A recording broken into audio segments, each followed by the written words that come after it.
Hello student, आज के इस वीडियो के माध्यम से मैं आपको मध्य प्रदेश के अंदर जो एमपीटीटी की काउंसलिंग होती है टेक्निकल कोर्सेज में एडमिशन के लिए, जिसमें बीटेक आता है, बी फार्म आता है, एमसीए है, एमबीए है, उसके बाद डिप्लोमा कोर्सेज हैं, ऐसे तमाम कोर्सेज हैं। इन सब में एडमिशन के लिए आपको एमपीटीटी की जो काउंसलिंग है, जो कि अभी स्टार्ट नहीं हुई है, मे बी जुलाई के एंड तक में भी स्टार्ट हो सकती है। जब जेडब्ल्यू एग्जाम हो जाएगा उसके बाद जो है सभी काउंसलिंग की लिंक ओपन कर दी जाएंगी। 3 चरणों में ये काउंसलिंग होती है, first round, second round and CLC round. CLC round जो होता है, इसका पूरा नाम होता है college level counselling. First round जो होता है, अगर आपको जैसे बीटेक में एडमिशन लेना है तो जेडब्ल्यू वाले बच्चों के लिए ही रहता है। सेकंड राउंड जो होगा उसमें जेडब्ल्यू और 12th के परसेंटेज बेस पर एडमिशन मिलता है। अगर सीटें बचती हैं तो 12th के परसेंटेज बेस पर एडमिशन देते हैं, अन्यथा जेडब्ल्यू से ही सीटें भर जाती हैं। और सेम ऐसे ही कुछ बची खुची जो सीटें होती हैं वो सीएलसी राउंड के लिए चली जाती हैं। तो बेसिकली अगर जैसे सेकंड राउंड में ही कॉलेज फुल हो जाते हैं तो सीएलसी राउंड फिर जो और अदर कॉलेजेस हैं, प्राइवेट कॉलेजेस हैं, उनके लिए होता है। और कुछ सीटें बच जाती हैं, कोई बच्चा छोड़ के इधर उधर जाता है, तो इसलिए सीएलसी राउंड जो है होता है।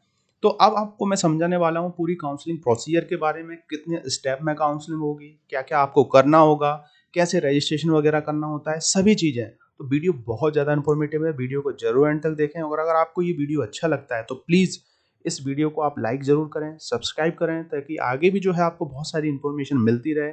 जब काउंसलिंग स्टार्ट होगी तो उसके रिगार्डिंग मैं आपको बहुत सारे वीडियो देता रहूँगा, जिससे कि जो है आप काउंसलिंग को प्रॉपर कर पाएंगे। और अगर आपको कहीं कुछ कॉलेज नहीं मिल पाता है किसी भी कोर्स के रिगार्डिंग, तो डेफिनेटली 9179176554 ये मेरा कॉन्टैक्ट नंबर है, कॉल जरूर कीजिएगा। मेरी तरफ से जो भी आपको बेस्ट होगा मैं कॉलेज सजेस्ट करने की कोशिश करूँगा।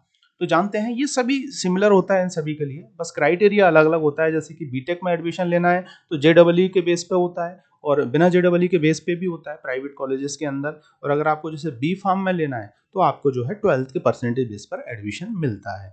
तो प्रोसीजर सबके लिए सेम है। जैसे ही एमबीए की अगर हम बात करें तो सीमेट जो एग्जाम होता है उस बेस पे मिलता है। प्रोसीजर जो है बिल्कुल सेम है। तो सबसे पहले क्या करना होता है, देखिए ये मैंने जो पुराना जो चीज़ें हैं 2021 में जो काउंसलिंग है उसी का डेटा ले रखा है, तो सेम ऐसे ही काउंसलिंग होती है। तो आप ये एमपीटीटी की वेबसाइट से भी डाउनलोड कर सकते हैं। बहुत सारा मटेरियल इसमें दे रखा है, तो इतना ज़्यादा आपको जो है पढ़ने की ज़रूरत नहीं है, आप भी कंफ्यूज हो जाएंगे। मैं अच्छे से आपको एक्सप्लेन करके समझाऊंगा। सबसे पहले आपको पंजीयन करना पड़ता है, मतलब रजिस्ट्रेशन आपको करना होगा। रजिस्ट्रेशन जो है ये फ्री ऑफ कॉस्ट होता है, इसका कोई चार्ज नहीं होता है। रजिस्ट्रेशन का ये मतलब होता है, आप जो है सबसे पहले वहाँ पे अंदर जो उसकी वेबसाइट है, एमपीटीटी की जो वेबसाइट है जिसमें कोर्स में आप एडमिशन लेंगे, उसमें जो है लॉगिन करेंगे। लॉगिन करने के बाद उसमें एक पासवर्ड जनरेट होगा, है ना। और जो भी आपका एक आईडी रहेगा, पासवर्ड आईडी आपके पास क्रिएट होगा, आपका मोबाइल नंबर वगैरह डलेगा, और आपकी जो बेसिक डिटेल है वो पूरी उसमें डल जाएगी। जो भी आपका नाम है, सरनेम की अगर हम बात करें, ये सब चीज़ें आप प्रॉपर अच्छे से डालिएगा। अगर एक बार चीज़ गलत हुई तो फिर प्रॉब्लम क्रिएट हो जाएगी। ऐसा नहीं कि फॉर्म आप दोबारा नहीं भर पाएंगे, दोबारा भी रजिस्ट्रेशन कर सकते हैं, लेकिन एक बार में ही अच्छे से आप जो है रजिस्ट्रेशन कीजिएगा। तो वहाँ से जो है आपका एक पंजीयन नंबर जो है वो जनरेट हो जाएगा। और साथ ही साथ लॉगिन जो पासवर्ड है उसको अच्छे से लिख के रखिएगा, क्योंकि वही पासवर्ड जो है आपके एंड तक काम आने वाला है।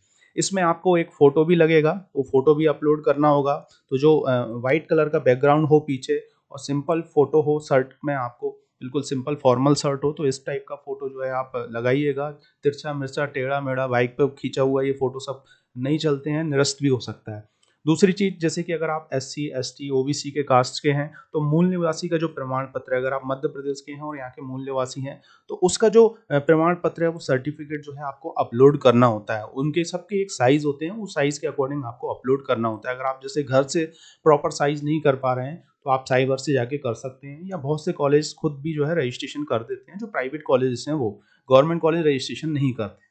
तो होप आप समझ पाए होंगे। रजिस्ट्रेशन जो है आप कर सकते हैं प्रॉपर, और रजिस्ट्रेशन करने के बाद जो है आपको पूरी प्रोसीजर रजिस्ट्रेशन में सभी चीज़ें समझ में आ जाएंगी। उसके बाद वेरिफिकेशन होता है, और वेरिफिकेशन के बाद आपकी जो लिंक है वो आगे बढ़ जाती है बेसिकली, है ना। अगर आपको कुछ जैसे आपने सही तरीके से अपलोड नहीं किया है या कुछ प्रॉब्लम्स हो गई है, तो वो वेरिफिकेशन नहीं हो पाता है आपका प्रॉपर, और वो निरस्त हो जाता है। तो जो भी चीज़ें आप कर रहे हैं, जो भी चीज़ें आप डाल रहे हैं, अपना 10th की जो मार्कशीट है उससे भरिएगा, नाम वगैरह वगैरह, और उसके बाद आपका जो डेट ऑफ बर्थ वगैरह है, ये सब चीज़ें। तो ये सब चीज़ें आप कीजिएगा, उसके अकॉर्डिंग जो है आपको ये चीज़ें जो है मिल जाएंगी, और प्रॉपर आपका रजिस्ट्रेशन हो जाएगा। और जो भी चीज़ें आप कर रहे हैं उनको रिकॉर्ड जरूर कीजिएगा। दूसरी तरफ अगर हम बढ़ें, तो जैसे ही आपका वेरिफिकेशन हो जाएगा उसके बाद जो है आपको चॉइस फिलिंग करना होगी। जो आपके पास एनरोलमेंट नंबर है या जो भी रजिस्ट्रेशन नंबर है और उसके बाद पासवर्ड डालेंगे, तो यहाँ पे जो है आपको चॉइस फिलिंग करना होती है। चॉइस फिलिंग मतलब देखिए, अब ऊपर अगर हम बात करें तो यहाँ पे अगर आपके पास JEE है तो JEE से आप अपना रजिस्ट्रेशन कर सकते हैं, और JEE नहीं है तो जो सेकंड राउंड होता है उसमें 12th वाले भी एलिजिबल हो जाते हैं। तो 12th के परसेंटेज बेस से भी आप रजिस्ट्रेशन कर सकते हैं, चाहे गवर्नमेंट कॉलेज हो चाहे प्राइवेट कॉलेज हो। फर्स्ट राउंड जो है JEE वालों के लिए होता है ना, और सेकंड राउंड JEE और फिर 12th के परसेंटेज बेस पर भी होता है। उसके बाद आपको चॉइस फिलिंग करना होती है। चॉइस फिलिंग में जो है आपको कॉलेज सेलेक्ट करना होते हैं, कम से कम 10 कॉलेज सेलेक्ट करना होते हैं। ज़्यादा से ज़्यादा आप पूरी जितनी भी कॉलेजेस हैं मध्य प्रदेश के अंदर सभी सिलेक्ट कर सकते हैं। लेकिन जो आपको सबसे पहले जो आपके परसेंटेज बेस पर या JEE के जो परसेंटाइल है उस बेस पे जो कॉलेज सेलेक्ट होगा उसी की सीट आपको मिल जाएगी। बाकी नीचे ऑटोमेटिक सभी कॉलेज जो है वो निरस्त हो जाते हैं, ठीक है ना। तो इस टाइप से जो है आपको चॉइस फिलिंग करना होती है। ये चॉइस फिलिंग आप जैसे गवर्नमेंट कॉलेज के लिए कर रहे हैं तो आप जो है अपना बाहर साइबर कैफ़े वगैरह से या घर से भी कर सकते हैं। और अगर आप जैसे किसी प्राइवेट कॉलेज में जैसे करवाना चाह रहे हैं जहाँ पे आपकी बात हो रखी है, जहाँ पे आपने रजिस्ट्रेशन कर रखा है, तो उनसे भी बोलिए कि आप जो है गवर्नमेंट कॉलेज हमें फिल करके दीजिए, ठीक है ना। मिले चाहे ना मिले लेकिन वो कर देते हैं। तो इसमें कोई चार्ज लगता है आपको, 1530 रुपये चार्ज लगेगा आपको। बहुत से कॉलेज ये 1530 रुपये नहीं लेते हैं जो प्राइवेट कॉलेज हैं, लेकिन गवर्नमेंट कॉलेज में जाने के लिए आपको ये देना ही होगा। जितनी बार आप काउंसलिंग करेंगे उतनी बार आपको चार्जेस लगेगा। तो होप आप समझ पाए होंगे कि ये जो चॉइस फिलिंग है, चॉइस फिलिंग के लिए आपको इतना पैसा देना होगा। जैसे ही चॉइस फिलिंग करेंगे तो उसके बाद आपको अलॉटमेंट आ जाएगा, मतलब मेरिट आ जाएगी आपकी, और उसमें अगर आपको जैसे सीट मिलेगी तो वो सीट आपको अलॉट हो जाएगी, ठीक है ना। और सीट अगर आपको जैसे कुछ प्रॉब्लम हुई, कुछ दिक्कत हो गई, तो आप अपग्रेड भी कर सकते हैं उसको, कि मे बी अपग्रेड करने से कोई किसी बच्चे ने कुछ छोड़ रखा है, नहीं ली है, निरस्त कर दी है, तो अपग्रेड करने से शायद आपको मिल जाए। तो वो अपग्रेड का भी जो है आपको ऑप्शन यहाँ पर मिल जाता है ना। तो अपग्रेड के लिए उसमें भी शायद कुछ चार्जेस लगते हैं, उस चीज़ का आप देख लीजिएगा।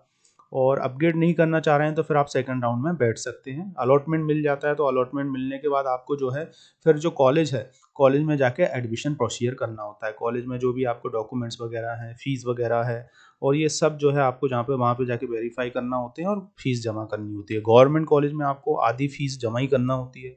प्राइवेट कॉलेज में जो आपकी बात हो जाती है वो उसके अकॉर्डिंग जो है आप अपनी फीस पे कर सकते हैं, है ना। तो ये प्रोसीजर होती है। तो प्रोसीजर आप समझ पाए होंगे, रजिस्ट्रेशन करना है, उसके बाद आपका जैसे वेरिफिकेशन हो जाएगा, है ना, आपके डॉक्यूमेंट्स और आपकी जो भी आपने डिटेल डाली है इसका कोई चार्ज नहीं लगेगा। उसके बाद आपको चॉइस फिलिंग करेंगे तो वहाँ पे आपको चार्ज लगने वाला है।